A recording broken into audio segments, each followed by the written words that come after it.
Kepayontana, kepayontana.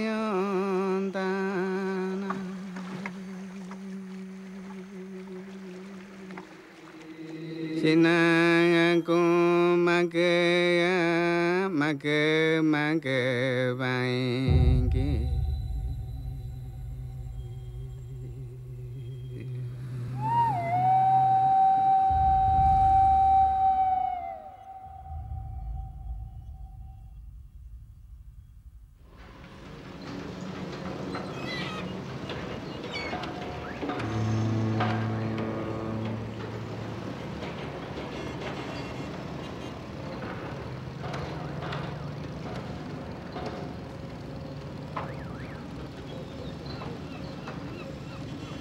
Je me souviens d'une nuit dans la jungle où, comme la précédente, hurlait en moi une voix. Elle hurlait qu'elle ne voulait pas savoir, qu'elle voulait tout oublier, rentrer chez moi. Mais il était trop tard.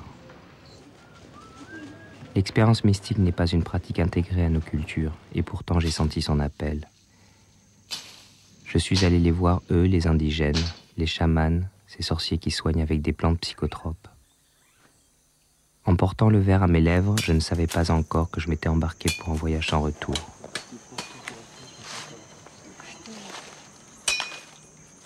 C'est avec respect que je suis parti à leur rencontre. Respect pour ceux que j'imaginais capables d'affronter la peur de la mort, capables de la transcender. Des êtres explorant le plus profond de leur psyché, décryptant les mécaniques mêmes de la pensée, pour que se révèle ce monde invisible. J'ai parcouru le Mexique puis le Pérou à la recherche de ces hommes. J'ai partagé leurs rituels jusqu'à ma rencontre avec Esten Betsa, un chaman indien Shipibo-Konibo. Les rituels partagés avec lui m'ont amené jusqu'aux frontières de la mort mentale, jusqu'à un point de rupture où mon esprit a dû accepter ses expériences, accepter de remettre en question et de redéfinir la réalité d'une manière nouvelle.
Yo enseño a los jóvenes a tener este conocimiento psicomágico o la práctica espiritual para que así ellos puedan enseñar a su pueblo, trabajar en su pueblo como chamanes, no solamente el trabajo de chamanismo, también enseñar cómo vivir la vida, cómo vivir en la tierra, cómo respetar los fenómenos de la naturaleza. Entonces, esto es para mí muy importante porque sin este conocimiento espiritual, uno pierde también el equilibrio de su conocimiento como ser humano. En todas las ceremonias, por ejemplo, para comenzar la fiesta, el primer cantor canta para tomar contacto con los espíritus. El momento del corte de cabello, también la mujer que cantó ha hecho contacto con los espíritus.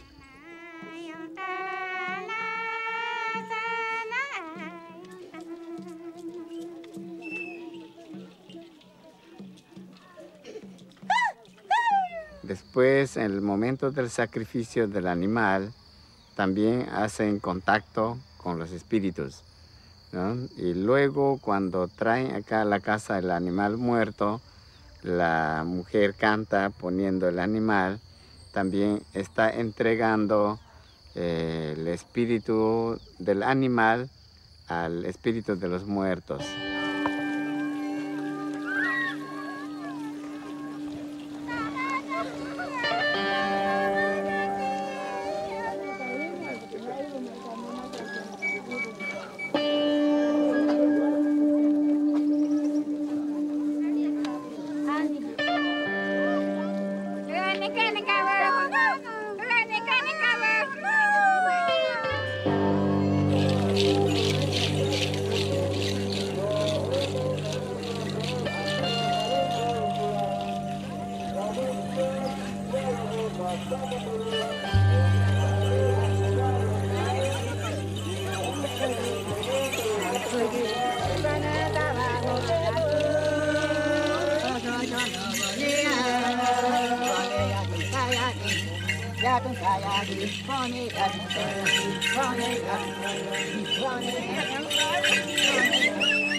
L'ayahuasca, la liane des morts. La violence de l'expérience est réelle. Tout comme ses joutes, elle se déroule dans un monde symbolique. Dans ces fêtes traditionnelles, les Indiens boivent un jus de maïs fermenté. Mais c'est dans l'obscurité et le recueillement que les chamans prennent l'ayahuasca. Que contient cette liane sacrée? Comment peut-elle projeter la conscience dans un nouvel espace inconnu? Par quels moyens le chaman peut-il guider ses patients avec ses chants? Y a-t-il dans l'histoire humaine d'autres phénomènes comparables? Les chamans sont-ils les voyageurs secrets d'une réalité plus globale?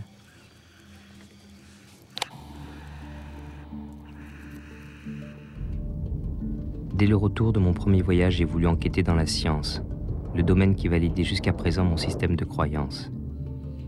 J'ai trouvé des hommes ayant consacré leur travail à l'étude du chamanisme, des religions et plus largement des phénomènes liés à la conscience. Ces philosophes, psychiatres, ethnologues et pharmacologues m'ont progressivement permis de voir que la réalité dans laquelle vivent les chamans trouvait des résonances dans leurs recherches. If you look at the Old Testament, you have Moses having the vision of Jehovah in the burning bush. You have Abraham communicating with the angel. In the New Testament, Jesus being tempted by the devil. St. John of the Cross having the vision of the Apocalypse. The beginning of Islam, where the mystical visions of Muhammad, the visitation of Archangel Gabriel. The story of Buddhism begins with the experiences of the Buddha. So we would not have religion without these experiences of the founders of the religion, of the prophets, of the saints. So it's very interesting that when religions get organized, they very frequently move away from these experiences. And, you know, today in many of these today's churches, you just go there and you hear stories about what happened to people 2,000 years ago. But if somebody in today's church would have really a full-blown experience of the kind that inspired the religion, your average priest would call the ambulance, and the person would be taken to a psychiatrist and put on tranquilizers. When the Europeans came to the Americas in the 16th century, the 17th century, they brought with them the laws of the Inquisition, which specifically forbade the utilization of plant psychoactive material to facilitate altered states, and specifically rejected and identified it as an abomination and heresy to utilize such psychotropic plants in attempts to heal individuals. So we're not the first culture that has recoiled in horror from these altered realms that the hallucinogens open up to us. But I do believe there's a great deal we can learn from native practitioners, from the indigenous shaman, who have a lineage of generation after generation of work with this plant material, and who might very well have something to teach us. The primitives, the so-called primitives, may have a tremendous wealth of knowledge that us so-called sophisticates do not have access to, but from which we might learn and which might help us to succeed in facilitating new models of healing and understanding, which could benefit our whole society.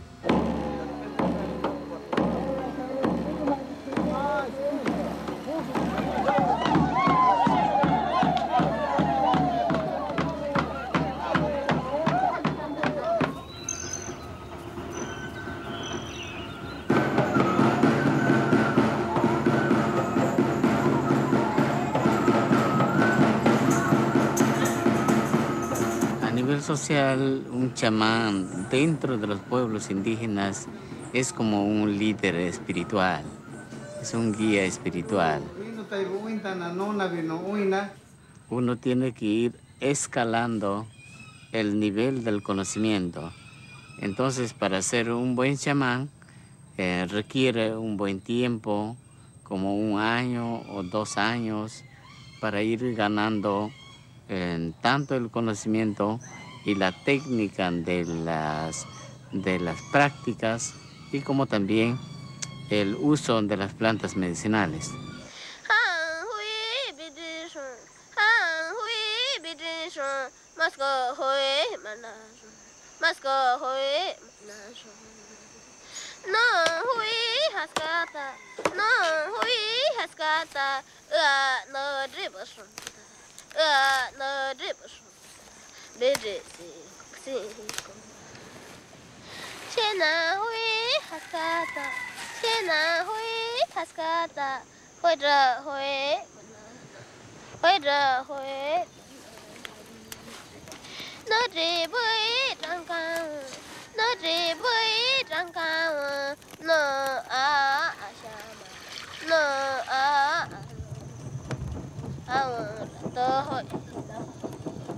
Esta planta es la planta de chacruna, que sirve para cocinar con la ayahuasca.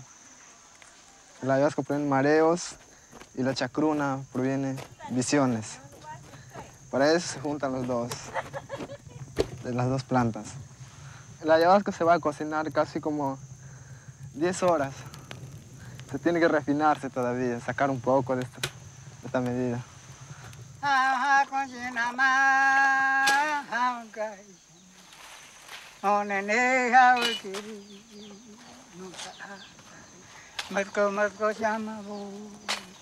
Les feuilles de chacruna contiennent de la DMT, qui est un hallucinogène puissant, mais qui est oralement inactif, puisque dissous par une enzyme précise du tract digestif, la monoaminoxydase. Alors il combine les feuilles de la chacruna avec la liane de l'ayahuasca, qui contient précisément plusieurs substances qui inhibent l'enzyme de l'estomac. en mélangeant les deux plantes et en les cuisant ensemble pendant des heures, on arrive à une boisson de la DMT oralement active et la molécule hallucinogène passe à travers l'estomac intact et arrive au cerveau. Comment ont-ils pu trouver cette recette lorsqu'on sait qu'il y a 80 000 espèces de plantes supérieures dans la forêt amazonienne? Ça fait que n'importe quelle combinaison donnée, il y a une chance sur 6 milliards 4 pour tomber dessus. I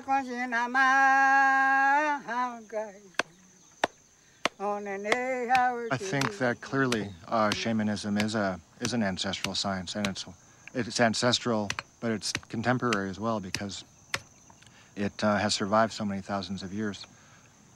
These techniques are the result of centuries, millennia of trial and error, which is the scientific method. You try something, based on the results, you modify what you're doing based on another outcome that you desire. I think these are technologies of consciousness. These are technologies of the spirit, and there's no reason that they have to be hidden. I mean, you might have to work a little bit to get them and have certain responsibilities, but to make them off limits and to turn them into some kind of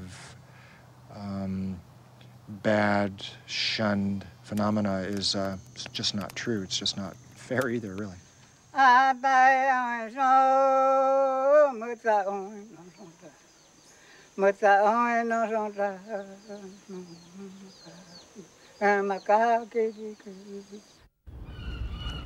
J'ai été surpris de découvrir qu'il existait un vrai travail sur la pharmacologie de l'ayahuasca. Jess Callaway, docteur en pharmacologie à l'université de Kyopo en Finlande, et Charles Grob, psychiatre en activité à l'hôpital de Torrance à Los Angeles, ont participé au Brésil Ayahuasca Project, la plus importante étude expérimentale sur l'ayahuasca jamais réalisée. Ils ont pendant des mois suivi 15 utilisateurs de la plante, procédé à des analyses de sang, des électrocardiogrammes, surveillé la pression sanguine et suivi psychiatriquement ces individus. Avant et après les sessions, ils ont procédé sur un sujet à des scanners du cerveau. Leurs résultats sont exemplaires. L'ayahuasca ne provoque ni accoutumance, ni toxicité physiologique. Au contraire, les niveaux de sérotonine, notre antidépresseur naturel qui normalement baisse après l'usage de toutes les drogues connues, étaient ici en augmentation dans le sang. Des modifications physiques temporaires du cerveau avaient été enregistrées. Elles signalaient un accroissement provisoire des neurorécepteurs alloués à cette même sérotonine. Ces découvertes sont proprement révolutionnaires sur le plan des potentiels thérapeutiques. Les Indiens sont intrigués par ces touristes occidentaux qui, comme moi, débarquent en quête d'expériences mystiques sur la trace de Carlos Castaneda ou de William Burroughs. Pour eux, le monde invisible est une réalité qu'ils n'ont pas besoin d'explorer. Elle est inscrite dans leur culture. Ils ne vont voir le chaman que lorsqu'ils sont malades. Le contact concret avec les autres mondes est dangereux, mais le chaman est là et son pouvoir les protège. Kesten Betsa m'a demandé pourquoi je voulais participer à un rituel. Je lui ai répondu assez déterminé que je voulais savoir. Ainsi, guidé par lui, j'ai pénétré le monde des visions. Là-bas, j'ai tremblé en affrontant mes peurs. J'ai vomi en découvrant ma noirceur. Et j'ai pleuré en traversant la lumière. J'étais comme un enfant qui découvre un nouveau monde. Et ce n'est que bien plus tard que j'ai compris ce qui s'était réellement passé. Que dans tous ces rituels, par une technique, une connaissance qui dépasse mon entendement, il m'a guidé dans une violente confrontation avec mon identité. Ainsi il m'avait soigné, car ce n'est pour lui que de cela qu'il s'agit, soigner.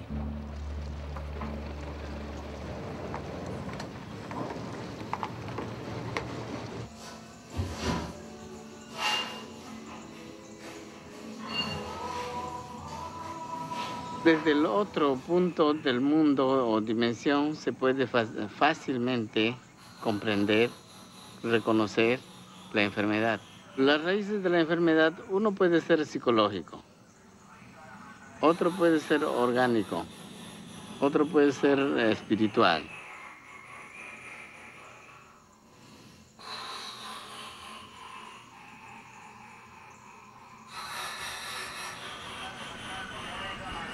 Una enfermedad espiritual es muy diferente porque el hombre está sin los ánimos, está sin el espíritu y es muy pobre de fuerzas, ¿no? Muy agitado, ¿no? Con mucha pena.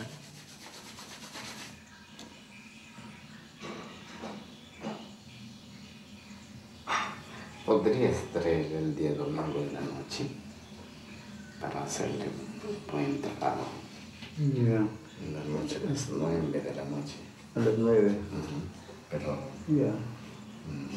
ya puedes traer su colchoncito, su abrigo, para tratarle así en ceremonia. Las 2 semanas pasadas me sentía terrible, horrible, me sentía muy, muy mal. Pero esta semana que pasó ya me fui calmando poco a poco. Y ayer que me fui, me animé a tomar el ayahuasca. Me llamó, me dio de tomar, sabe, tiene un sabor muy, muy amargo. Y me fui a sentarme. Luego sentía que o sea, me mareaba. Y luego vino, después de la media hora, vino uno de los señores a cantar. Y cuando comenzó a cantar la señora era peor, sentía que me muero.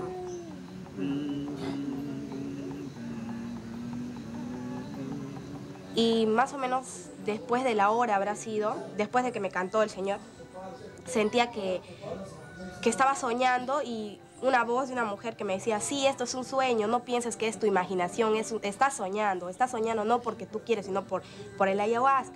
Y me desperté, o sea, no quería, o sea, me sentía incómoda. Y luego mi mamá me llevó donde el señor Guillermo porque me tenía que tratar.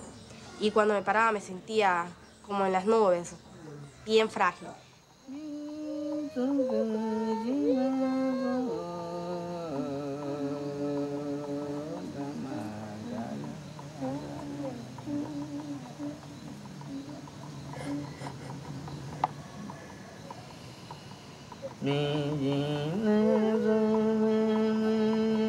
El chamanismo es una ciencia natural que los hombres han descubierto en todas partes de la tierra, según su raza, según su folclore, según sus épicas, según sus ritos, sus leyendas, sus cuentos y mitologías. El hombre siempre es una persona dedicado a las cosas espirituales. Prácticamente el hombre es como un animal religioso. Yo le veo mejor. Antes de ir no reía, pero ahora sí ya se siente bien. Sonríe mucho, ya no llora como antes, ya no dice, porque quería estar echada en la cama y quería estar cerca a mí, así agarrándome, así abrazándome, así.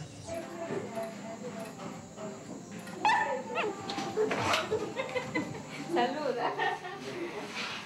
La parte de Pablo está dando huevos. Todos a la voz de 3, ¿ya? 1, 2, 3. Cumpleaños feliz, te deseamos a ti.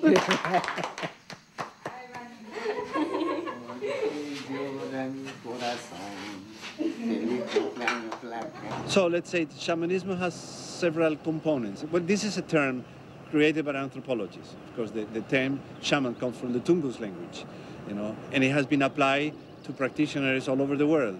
So, and it's applied even to modern practitioners, Western practitioners. So it's a term that has been used so much. It's very difficult now, to define somehow, what it will be a real shaman.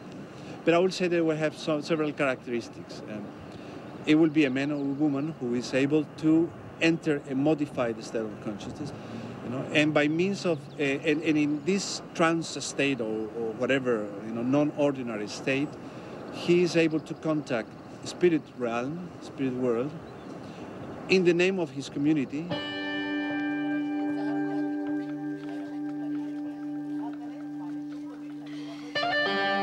A shaman is one who's really dedicated to exploring the inner spaces.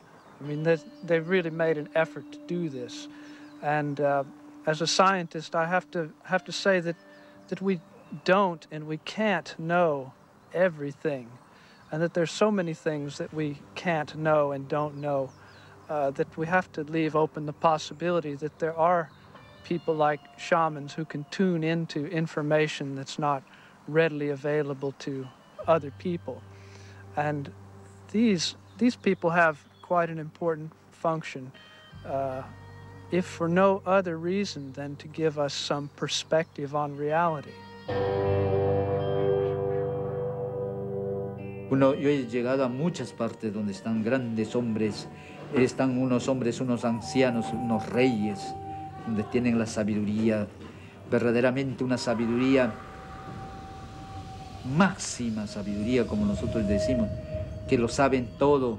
No existe allí el tiempo ni el espacio. Allí no existe el tiempo ni el espacio. Todo es presente.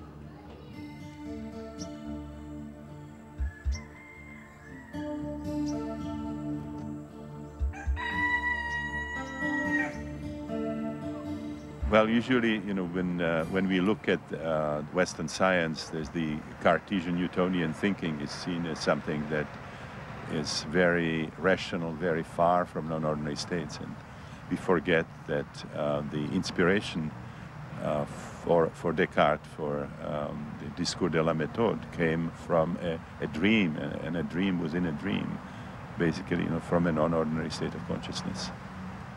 So that as long as we stay in the ordinary state of consciousness, with all the scientific methods and all the scientific instruments, we are just exploring a segment of reality. And we are missing sort of a significant part of the story that is revealed in these non-ordinary states. Of course, that is the way in non-ordinary states the yogis get their wisdom. I mean, it's these people tap some kind of sources of wisdom that are not available in the ordinary state of consciousness. They show either a radically different perspective on the everyday reality, or they show us normally invisible realities that are extremely important for a really true, deep understanding of who we are and what the nature of reality is. Et donc je pense que encore aujourd'hui, dans tout être, il y a une dimension chamanique fondamentale, par exemple lorsqu'il rêve. Chaque nuit, l'homme redevient cet être mythique. Le problème, c'est que justement, il prend cette réalité mythique pour une réalité non réelle. Justement, cette idée de dire qu'il y a des réalités non réelles me fait rigoler, parce qu'en fait, tout est réel. Donc la réalité du rêve est aussi réelle que la réalité de cette prairie ou de ce ruisseau derrière moi, ou de cette caméra qui nous filme. Mais elle est différente. Et c'est précisément ça qui est intéressant. C'est le fait que nous ayons des réalités différentes et que pour pouvoir comprendre le monde, il faut pouvoir passer d'un niveau de réalité à un autre. Los espíritus se oye acá que cantan bien, bien, te está hablando y te dice esta canción es para esto, para este otro, te explica. Y uno, si dieta bien, lo canta perfectamente como el espíritu lo canta. Por medio de esa canción se los llama. Es casi como un teléfono que usamos para llamar a una persona. Melodies that are used in ayahuasca ceremonies, but all throughout religions all around the world throughout time, have found sacred sounds that seem to be beneficial in inducing certain states of consciousness.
Nate con canoma, nate con canoma.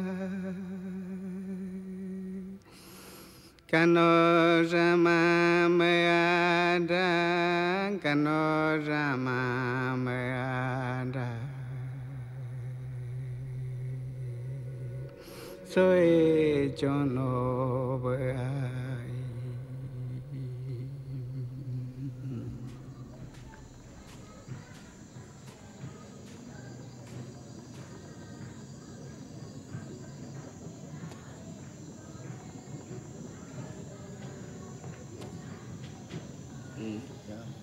Les premiers temps, je me roulais par terre flottant dans mon corps, écran vivant de ces visions. Elles me transperçaient de part en part. Petit à petit, j'ai compris. Il fallait se concentrer pour se laisser traverser par cette forme inconnue de langage sans mots, pour le laisser déplier ses mystères à l'intérieur de l'esprit. La réalité de ce monde apparaît aussi concrète que la réalité matérielle, plus forte encore car je ressentais dans mon corps ce que je voyais. Les images et les sensations étaient unifiées. Kesten Betsa et la plante m'amenaient dans un autre monde. Elle était le véhicule, il était le pilote. Au cœur même de l'expérience, j'avais cette certitude que ces mondes étaient liés aux pensées. Elles n'étaient plus de petites impulsions fugitives auxquelles je m'identifiais sans en avoir conscience. Elles étaient de gigantesques univers en mouvement. J'avais envie de rire avec complicité, de lui crier ma joie face à la découverte, mais au moment où ses pensées jaillissaient, il m'entraînait avec précaution dans les mondes de terreur, afin que j'en prenne tout autant conscience, que toutes ces peurs, ces désirs étaient toujours en moi latents, tout autant que ce pouvoir d'extase. Si je voulais aller vers la lumière, il fallait que j'accepte de regarder l'ombre pour que se crée la vigilance. Pour reconnaître l'ombre à temps, car elle apparaît toujours quand la lumière est trop forte. Cette ombre prend la forme de la moindre pensée qui essayera de s'emparer de l'expérience. Mais quel autre type de pensée peut exister alors? Ne sachant que faire, mon esprit fuyait chacune d'elles en se plongeant dans la sensation du corps. Il était le refuge.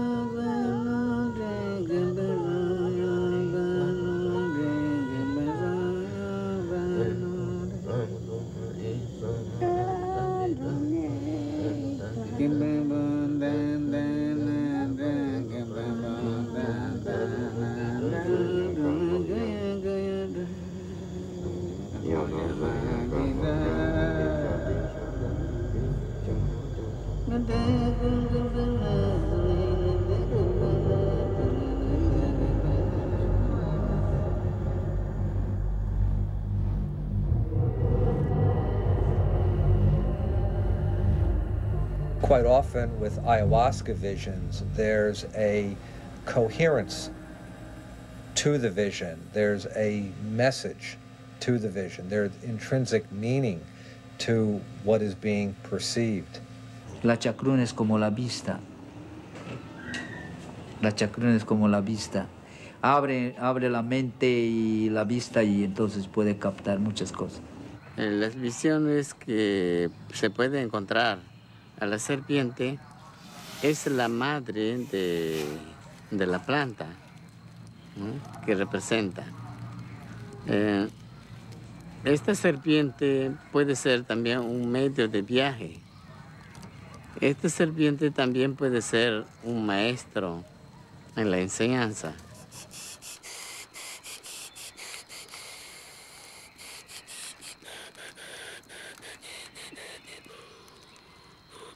These shamanic techniques take us way beyond this sort of individual history that is the main focus of psychotherapies. It takes us into the realm of death and rebirth. It takes us into the realm of powerful forces in nature, archetypal beings, deities, and so on. So it operates in a very, very different realm.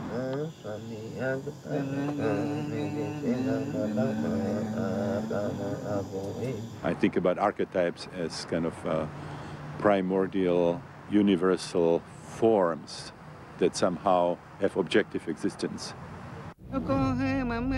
Je pénètre en quelques minutes le monde des visions. Il chante, je me détends enfin.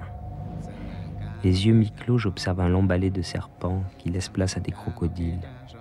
Je suis surpris car c'est la première fois que j'ai une telle vision. Je ressens l'extase et la laisse lentement pénétrer mon corps.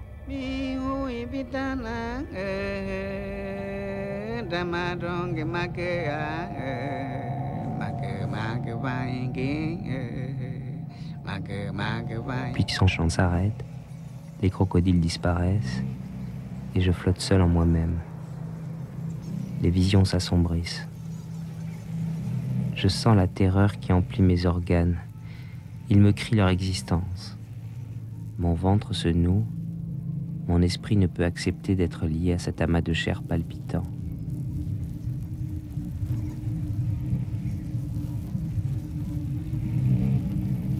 Les visions deviennent menaçantes. Au moment de perdre pied, Kesten Betsa se remet à chanter.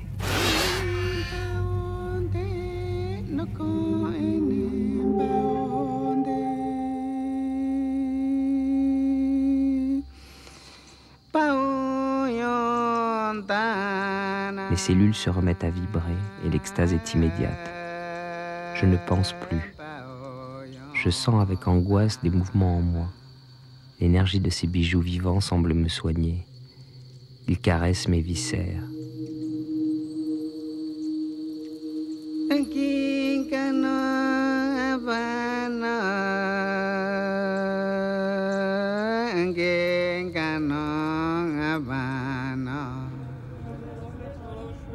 Ma pensée me crie de m'enfuir, mais mon corps refuse de bouger. Je sens le souffle de la folie effleurer ma conscience. Ma pensée hurle ses peurs. La mort, la mort, la mort, la mort. Puis tout disparaît.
El cuerpo, ¿no? El cuerpo físico entra al mundo espiritual sin necesidad de muerte.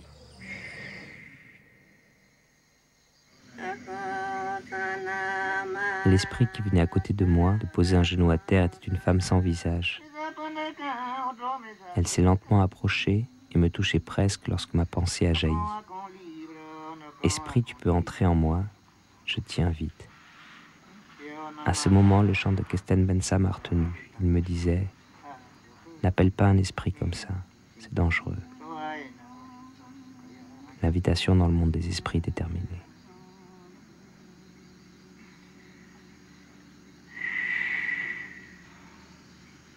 Los incas tenían comunicación con los espíritus, los mayas. Aquí, los shipibos tenían comunicación con espíritus. Los amahuacas igual, todos los aborígenes de acá. Y mayormente viven en grupos los espíritus, ¿no? Entonces estos espíritus tienen un encargo, ¿no? Por ejemplo, si una persona quiere solamente conocer el uso de plantas, no puede utilizar, puede enseñar. Por ejemplo, si yo quiero aprender de planta, entonces este espíritu me dice, esta planta se utiliza así, en tal enfermedad, ¿no? O en tales casos, cómo hay que utilizar. Entonces, otros espíritus te pueden enseñar también debajo de la superficie de la tierra, del agua, del espacio. Nosotros estamos conectados con todo el universo. Nosotros somos microuniverso y sobre todo entre nosotros hay otros mundos también que son unos universos. Entonces todo va así, compaginado. Nosotros en verdad, nosotros no estamos sueltos, nosotros estamos ligados como un enchufe para la electricidad, para una luz. Así estamos nosotros. J'ai écouté ce que les chamans amazoniens disaient, les mots qu'ils utilisaient. Ils disaient, il y a des essences ou des mers ou des esprits qui sont communs à toutes les formes de vie. Et c'est en étant en contact avec ces entités que l'on peut apprendre sur les propriétés de toutes les autres espèces et communiquer avec elles. J'ai découvert qu'en jetant un regard informé par la biologie moléculaire sur des représentations que des chamans faisaient de leur vision, on avait toutes sortes de correspondances, toutes sortes de formes en double hélice, par exemple. Il y a des indications en regardant ce que les chamans perçoivent dans le monde des visions, qu'à un certain niveau, ils sont possiblement en train de percevoir une version moléculaire de notre biologie, qui nous connecte à tout ce qui nous entoure, parce que finalement, lorsque vous allez dans les neurones d'un être humain, au centre de ces neurones, il y a un noyau qui contient de l'ADN, cette longue molécule en forme de 2 serpents entrelacés, qui contient l'équivalent de 186 bottins de téléphone de la ville de Paris, tout ça concentré en 2 millionièmes d'une tête d'épingle. Et cette substance quasiment miraculeuse et informationnelle se trouve dans toutes les autres formes de vie autour de nous. Et a d'ailleurs des propriétés électriques, électromagnétiques, que l'on commence à mesurer, mais qui sont encore assez mal comprises. Il faut quand même prendre en ligne de compte que la science n'a découvert la structure et la fonction de la molécule d'ADN il y a seulement 48 ans, tandis que les peuples chamaniques placent la forme de la double hélice, qui est celle de l'axis mundi, comme les historiens de la religion l'ont appelé, au centre des images chamaniques et des représentations qu'ils font des esprits de la nature depuis des milliers d'années sur les 5 continents.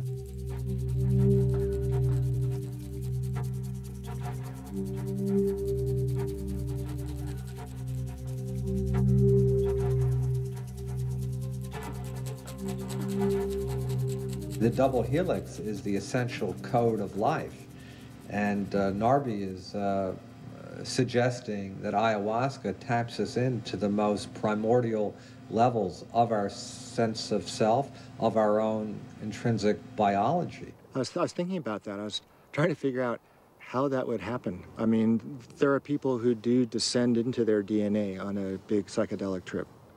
They sort of see their consciousness get finer and finer and finer, from their bodies to their organs to their cells to their nucleus to their DNA.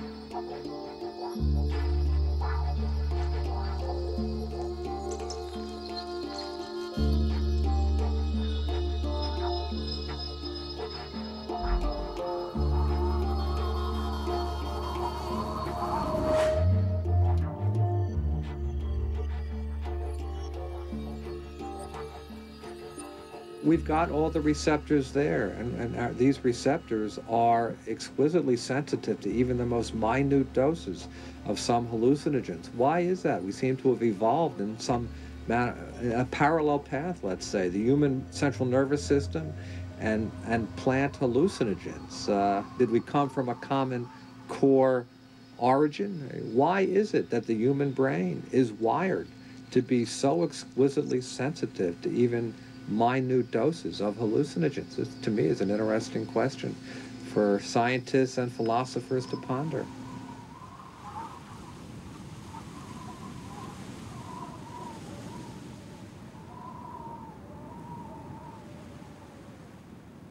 PCR is another place where I was down there with the molecules when I discovered it. And I wasn't stoned on LSD, but my mind by then had learned how to get down there. I could sit on a DNA molecule and watch the polymerase go by, you know, and I didn't feel dumb about that. I felt like, I mean, that's just the way I think. It's like I put myself in all different kind of spots. And I've learned that partially, I would think, and this is again my opinion, through psychedelic drugs. Dr. Kary Mullis, I now ask you to receive the Nobel Prize from the hands of His Majesty the King. Biogeneticist Dr. Kary Mullis had won the Nobel Prize for inventing PCR, a revolutionary technique for multiplying tiny amounts of DNA for use in genetic research. A creative breakthrough he claims came from psychedelic drug use. I don't do experiments often, you know, in big things like, what would if I had not taken LSD ever? Would I have still invented PCR? I don't know. I doubt it. I seriously doubt it.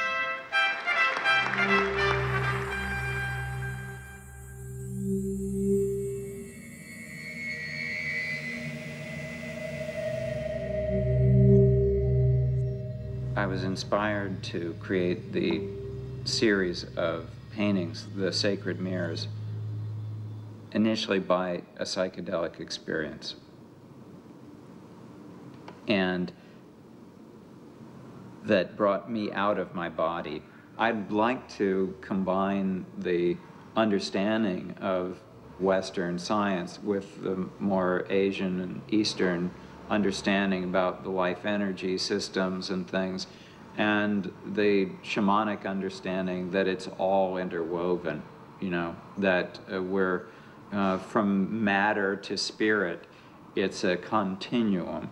And to show that that primordial understanding is throughout all the different cultures, and all those things are very related, though, to the shamanic realms. So the ability to use those states creatively and for a higher purpose than just being crazy or just, you know, staying high or whatever, gives them a way to use these visionary tools.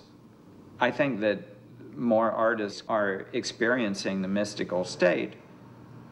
There's no choice. After you have the experience, your work has to reference it. Le fou ne communique pas avec autrui. C'est-à-dire que c'est là pour moi que se situe la différence entre ce qui est exploration dangereuse de monde, ce que Michaud, poète français, appellera la connaissance par les gouffres, hein, et le basculement dans la psychose. Alors bien entendu, cette exploration dangereuse, elle est dangereuse parce qu'on peut à un moment donné basculer dans un univers où ce que l'on va éprouver ne sera plus communicable. Prenons l'exemple de certains grands romanciers. Je prends pour moi ce qui est probablement le plus grand romancier chaman que nous ayons à l'époque contemporaine, c'est Kafka. Hein, j'ai d'ailleurs écrit un texte sur Kafka chaman, et on a tout le texte de la Métamorphose, qui est un texte proprement chamanique, hein, où Kafka se transforme en une sorte de blatte cafard, hein, et où il va vivre cette métamorphose. Ce qui pourrait apparaître comme un délire s'il n'était pas symbolisé, à partir du moment où Kafka l'écrit, hein, et le transforme en quelque chose de communicable, devient quelque chose qui est symbolisé et qui n'est plus du tout de la folie. Les expériences de sortie de soi, de conscience surmultiplier ou altérer, je ne sais pas quel terme on peut employer, mais je trouve qu'altérer c'est un peu idiot, je dirais plutôt de conscience désaltérée, moi je dirais. C'est des choses qui poussent à la communication. Au niveau de la technique, c'est quelque chose qui est en même temps extrêmement complexe, mystérieux, bizarre, indescriptible et en même temps très naturel. C'est une espèce de transe légère qui me laisse conscient de tout ce qui se passe autour de moi, mais me branche sur une autre dimension, littéralement.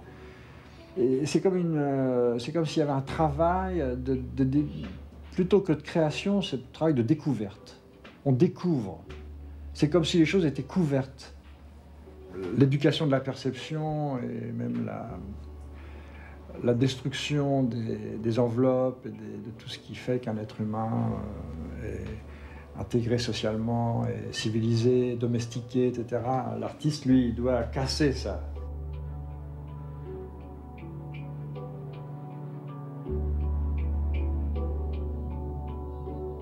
J'ai eu une expérience avec les champignons hallucinogènes qui m'a bouleversé à un point incroyable.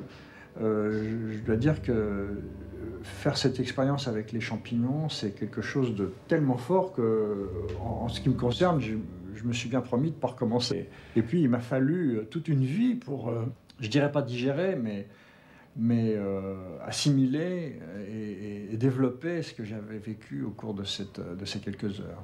J'ai la chance de ne pas avoir été éduqué vraiment. Tu vois, j'ai pas été à l'école très longtemps, j'ai même pas fait mon diplôme, disons, graphique jusqu'au bout. J'ai tout de suite été extrait, chaque fois j'ai été extrait de ces systèmes de domestication de l'esprit par une chose ou par une autre, et j'ai été lancé dans des sentiers tout à fait sauvages. Et cette histoire avec les champignons n'a pas arrangé les choses, puisque j'ai été vraiment projeté dans le mystère sans personne pour me tenir la main. Et c'était vraiment la folie. D'ailleurs, c'est la folie. Et souvent, quand je dessine, l'angoisse dont je parlais tout à l'heure, c'est d'être confronté à une forme de folie. C'est-à-dire, on est devant des langages. Je me trouve devant des langages qui n'ont pas qui sont pas répertoriés.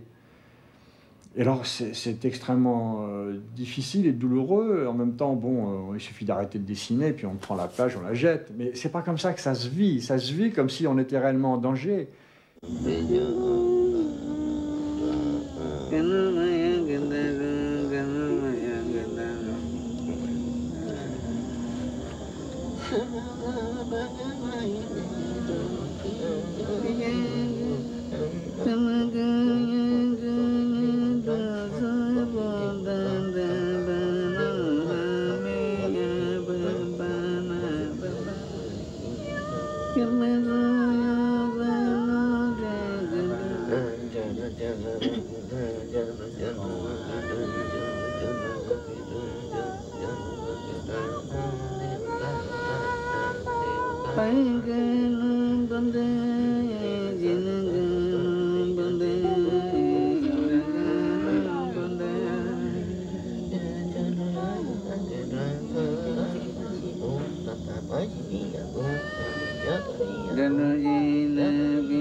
Si no se entra a una vida disciplinada digo así porque hay limitaciones de los alimentos, hay limitaciones de las bebidas, hay limitaciones en la conversación, en la forma de pensar, ¿no?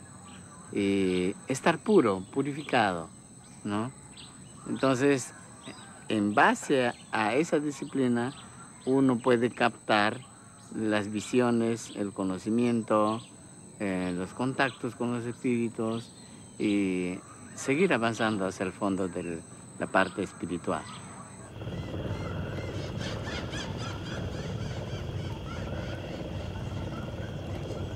Yo siempre he pedido que los occidentales tengan cuidado, ¿no?, en cuanto acerca de todos estos usos, porque todo merece un respeto.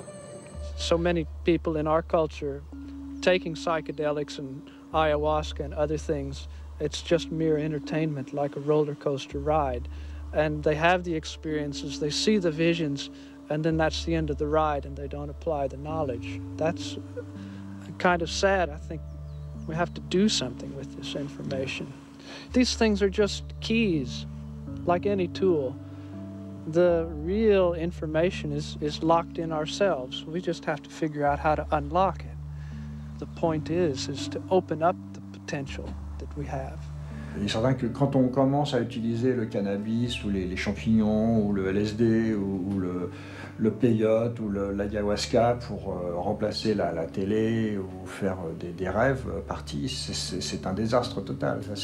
On sort complètement du contexte. Tu vois, je sais pas, c'est comme si les chirurgiens s'amusaient à faire des transplantations cardiaques pour le fun, tu vois, pour passer un week-end. C'est du délire.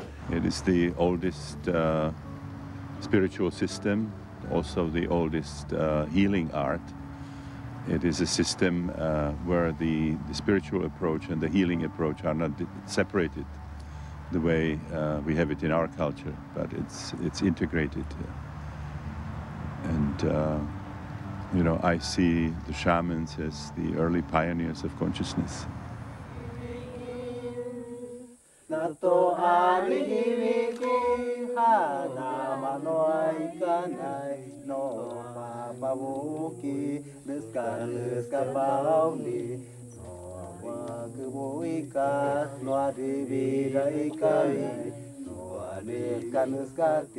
Nosotros los indígenas entendemos.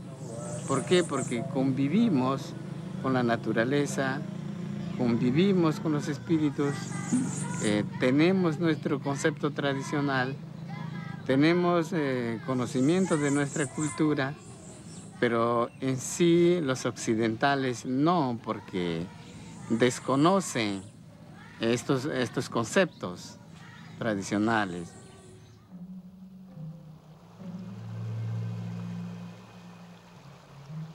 Après plus d'une centaine de cérémonies avec Esten Bensa, beaucoup de choses ont changé dans ma manière de percevoir le monde.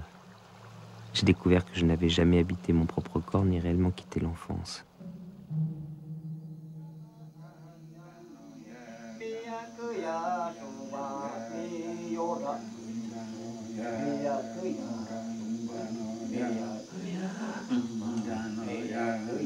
Pour moi, leur art de soigner est une science de l'esprit. Leur plante, une technologie de la conscience mise à disposition de l'humain par la nature pour entrer en relation avec elle et avec soi et comprendre ses alliances sacrées. C'est un chemin dangereux dans lequel il faut avancer avec prudence. J'ai manqué une fois de cette prudence vitale et ne respectant pas les diètes, j'ai connu la schizophrénie pendant une semaine.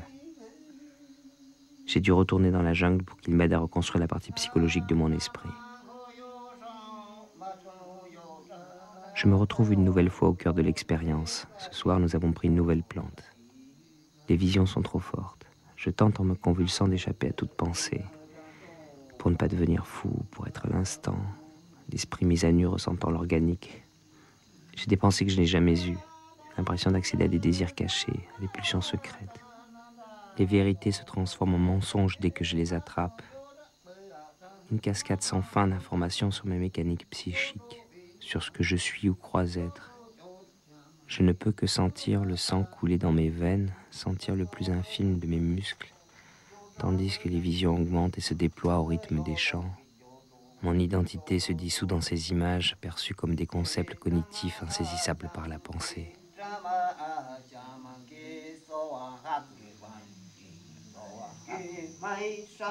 Lorsque les chamans me lâchent un instant dans ce monde, j'ai peur de moi-même. J'ai de nouveau peur de ce que je peux imaginer, et cette idée me commande de m'enfuir. Mais ils me rattrapent. Je ne peux échapper à l'expérience. J'ai juste été possédé par une pensée. Les chants me répètent sans cesse de ne pas la saisir. Ils me guident dans ce lieu de l'esprit-corps où elle semble naître. Elle n'est encore qu'une émotion, une sensation, une vision. À cet instant, dans cette expérience collective, je suis le primitif, éduqué et soigné par des créatures sophistiquées et bienveillantes.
No koi jinano eronda me ama que royona ma que royon vaina ma que royon vaina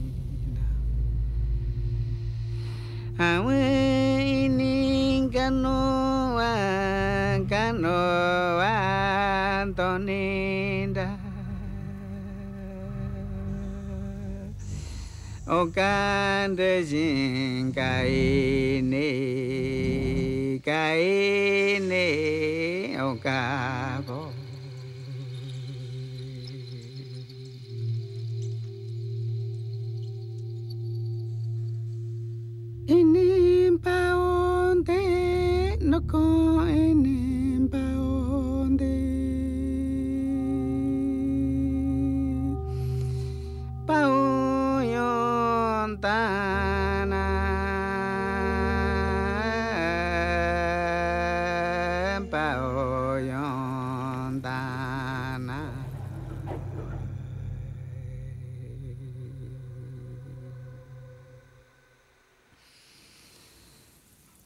Kinkano Havana,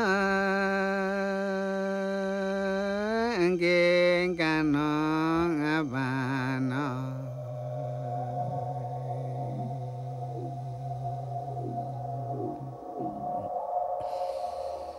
Nako Inkanoda, Nako Inkanoda.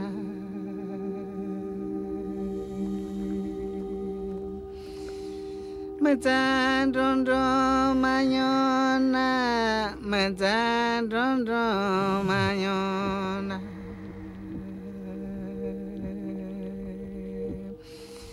Dondo mayondana, dondo mayondana.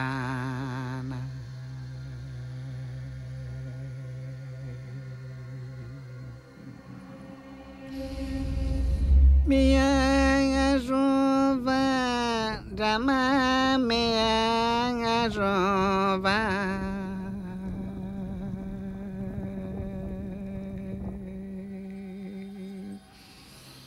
Mi Jina Ramave, me huente Ramave.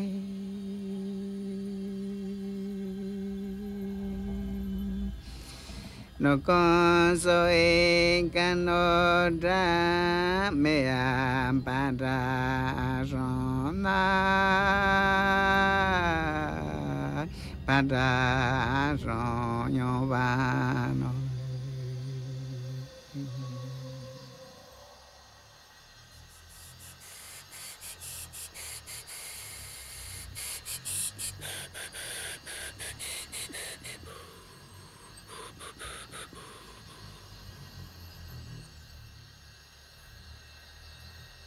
Kano abano, drama kano abano, drama kano abano.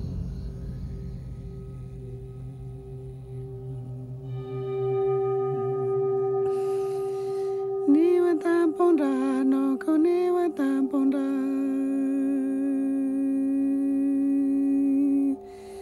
Ni chiyondana, no koniwa tamponda.